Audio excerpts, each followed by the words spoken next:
in mind, to get back to your stage carousel, you gotta hover your mouse. See this little dot up here? Just gotta extend your mouse to that blue dot. And that gets us back to our stage. To get back to your camera, saving, you just gotta hit your left arrows. Why did the designer look like that? Can you put two tabs in there? One for stage, one for... It's a good idea. One for image? Yeah, but this is the way JV did it. I kind of like it. It doesn't take you too long to get used to. The reason why? I don't know. We I don't, think it's space. We don't ask why. I think it's space, or maybe it's easier just to like hover or whatever. But just keep in mind, you're never going to get lost as far as your stage carousel goes, just because you see your 3 points there. So if I come back out a photo, make this thing free again. Suggestions for the straight point of the circles can be maybe a brighter color. Can you see it better? I can see it pretty good. Yeah, I know. But, Yep. But you're saying a different color than blue? Not sure. Maybe bright red? green. Bright green? Well, that's what the... bright green is the box. See the box the that box. we're looking at? Make it brighter. I mean, something to So stand if I out. double click on this guy, right, it's going to roll all the way to that sample. See how it's rolling all the way through? Yeah. It's rolling, all the way to this carousel that I just told it to roll to. So in this carousel, do I have anything in here? I think I have something in here. I see some lines or something. Open mag, focus window, slide my focus scale. Yep, it's just a platform. There's nothing there, it's just a platform. Like you said earlier, Back down. you find something interesting, you have to look at the other things that are in there. You can save those coordinates, name it something, and then just immediately go back to it. Yeah, like right now I go back to Jim. Yep. Right?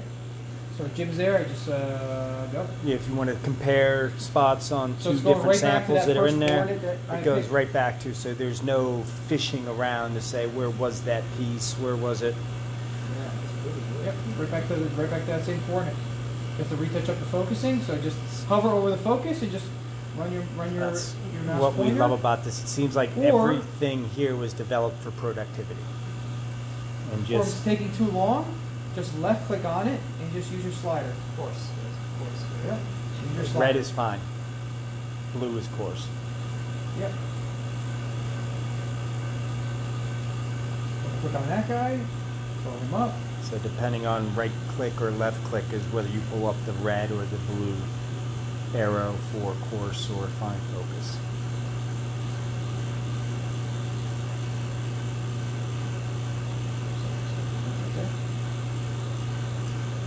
Now we are focused again. Very close. Man, you're not going to do well on the test. Jeez. So again, we covered SED, backscatter, auto imaging. This is the way it's capturing. Dynamic focus, not in this software bundle yet, but that you can pick focus from a range as far as tilting goes. Don't worry about it. So we're back to stop, focus window, and slow. So at any point in time, you throw up your focus window, you can grab it and shift it around wherever you want it to be, right? And just raise your mag inside the focus window, whatever you want to do there. Come back out of the focus window. Hit your photo button again. And then if you want to be in the directory to save this image, just go back to your directory there, right? Very simple, and then you just hit save. I love it. So it's really, really easy to use. And I believe we have a operating manual, right? And then we have a very quick start guide. So this is a quick start, right? How do you do it in order, right? Turn on the PC. Turn on the breaker located behind the SCM. Turn on the power switch. Right? Run Virtuoso program. You're up and running. When shutting down, exactly the same thing. Very quick reference. We're going to go over that right now as well. And it's all pictures in the actual operator's manual as well. But so let's say right now we're done using. We just saved that one too. So we saved that one. So we're done using the instrument, right? So right now we're done using it. So basically what we need to do is go stop. That stops the beam.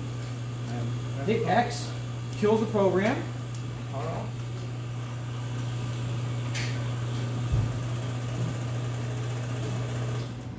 System is up, mechanical pump is down. Right click here, shut down the PC, right? PC's down, right? Turn it back on again. You turn your PC on first. PC's up, right? PC just came on. Power on. Just wait a couple seconds. Wait till it stops making the valving noise. Valving noise is stopped. Launch the program. You hear a click. That's our first click. Second click. It's going to check vacuum level. We need to evacuate it. It's going to evacuate it out, turn the pump on, right? So we're going to wait for this to build vacuum, and as soon as it builds vacuum, what's it going to do?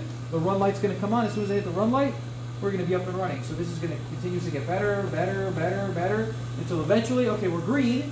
It pulled vacuum, right? We didn't vent this, so it didn't lose that much vacuum, so it came up very, very quickly.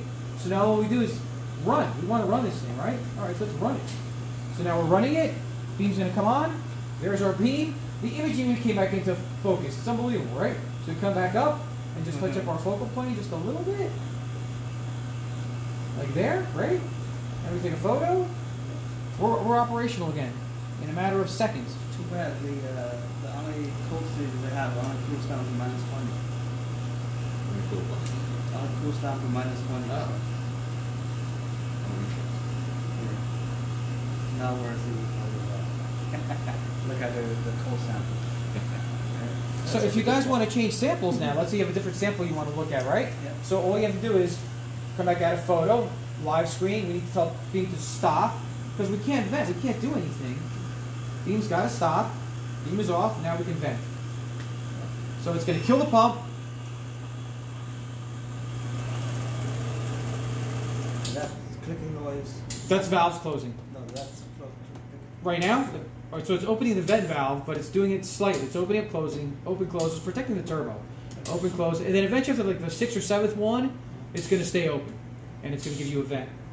So now it's venting. As soon as you stop hearing it, you can actually grab this door and you can open it.